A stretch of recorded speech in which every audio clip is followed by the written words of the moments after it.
Now, for a good portion of the morning, we have had a visitor in the studio, Ms. Xolelwa Kashe-Katiya, who is from the Mapungubwe Institute for Strategic Reflection, MISTRA, talking about a throw forward to tonight when the state president, President Cyril Ramaphosa, will be giving his first State of the Nation address in the 6th administration. We've spoken about several aspects and issues that he could consider: poor economic growth, SOEs, reducing government spending, service delivery, the South African Reserve Bank. How much emphasis do you think he will give to which issues?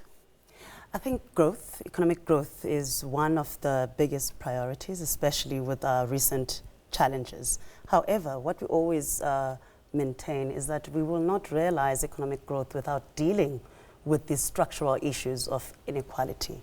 So we can come with the best economists as long as we still have not dealt with our issues.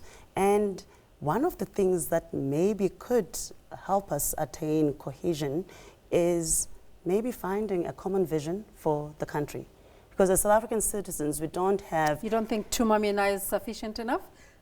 I don't think it resonates with the whole of society. And that should be a national project where we understand what it means being South African. What is our common goal? What makes us a nation? Because right now, if you look at the conversations and all the confrontations, we clearly are not on the same page. Because one would think in a growing nation, and Stats SA says we are growing, there would be a sufficient market for South Africa to prosper. Yes, it should be. But then again, if you have this is what we call this intergenerational wound. You have individuals that are leading institutions, and yet there are so many issues that we have not dealt with that come from our past. What's the role of civic society or civil society in that regard?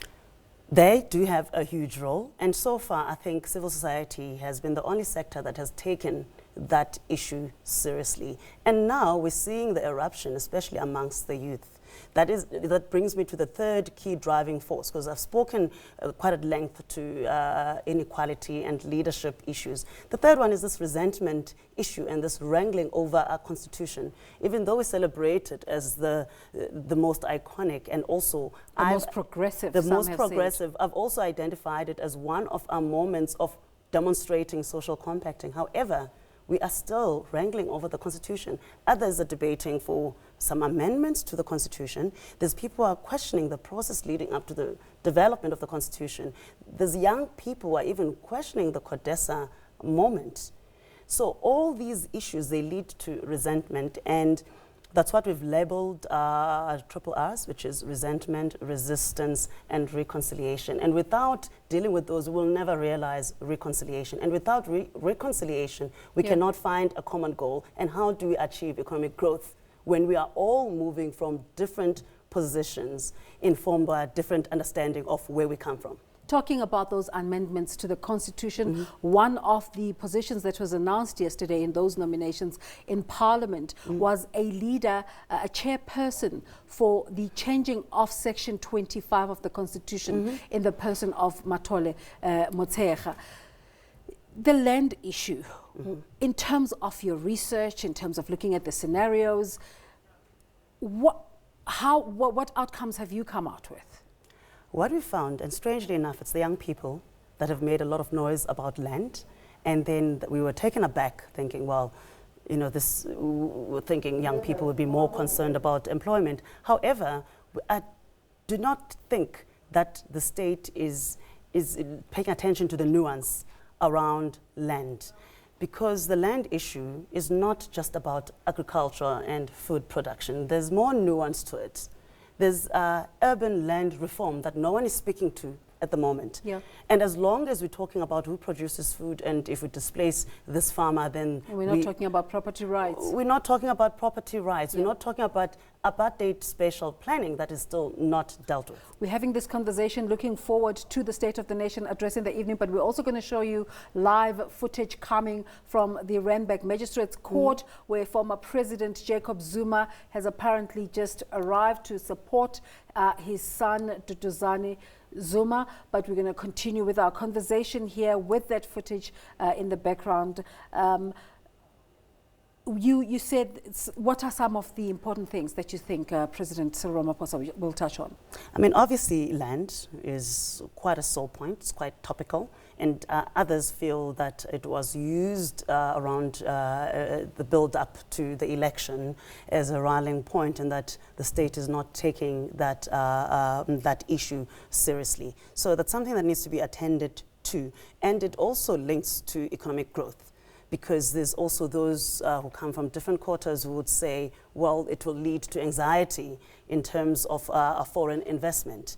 But this is something that's causing divisions internally. The president has said that we can be uncomfortable sometimes, and it's okay, but this issue needs to be solved. And that's what we need to do. The problem is how to go about it. To allow those difficult conversations to take place, to provide platforms wherein we don't tiptoe around certain issues. Because I think as a country, we've allowed ourselves to create language that serves to hide things. We always have elephants in the room that we never deal with.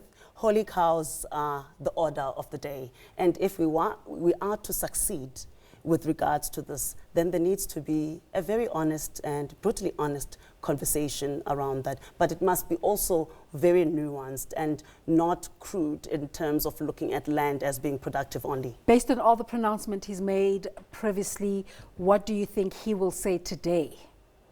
I think social compacting is going to come strongly. I mean, we've been listening to the president, and I mean, compacting is also around many different issues. It could be around land, we have banks, who, I mean, everyone who's a private or property owner, you know, will have a bond with the banks. So the banks are affected by this.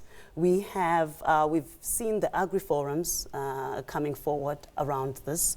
We've got government at local level that is dealing with, I mean, in the case of Johannesburg, for example, dealing with the issue of abandoned buildings. That is still part of the land conversation. So this is why I'm saying that it needs to be more nuanced, but it's a priority because it informs that festering wound that we still have not dealt with 25 years later. What are his other priorities? His other priorities, I think his other priorities should be cleaning up the state corruption.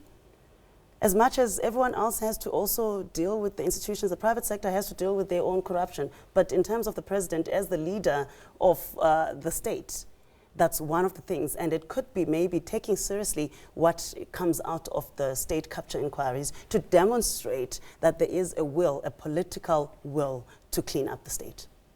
Some analysts have said that there are all these pronouncements being made, like, as you say, outcomes, possible outcomes of the state capture inquiry, but announcements about what's to be done with Eskom. And some analysts have said this is disingenuous, as nothing is going to be done.